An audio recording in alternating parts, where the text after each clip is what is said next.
What do you think the most iconic London dish is? Probably agree with me on this one. It's the bone marrow parsley salad at St John. You see it replicated all over the world now. There are so many other restaurants in London that do things like it as well. But the first time I had that, I was like, what is it? How do I eat this? And you get given these implements and you're like jabbing the bone. You just basically, there's this kind of like caveman food turns on the plate and you get this big silver stick and you're stuck in and this thing gloops out of the bottom and it's kind of grotesque. The first time you have to do it, you're like, I don't know. "Really?" And then you get that pile of salt on the plate. Yeah. So you're like, this seems a lot. This doesn't seem like it's going to work. But yeah, there's nowhere else in the world. Well, now everywhere else in the world can order it because everyone's copied it.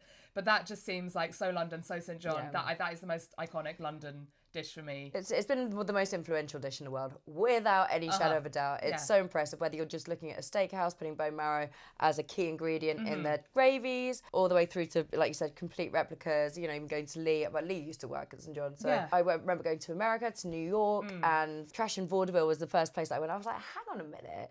You know, you could suddenly see it sort of growing, you know, 20 years ago around the world. And now everyone does it. Because was that dish on the menu when they first opened? It was 1994 when they opened, so. wasn't it? I believe so. Years. When they were in the French House? French House, before? yeah. As Margot and yeah. And John Spiteri as well. I wonder what the genesis of that dish were like.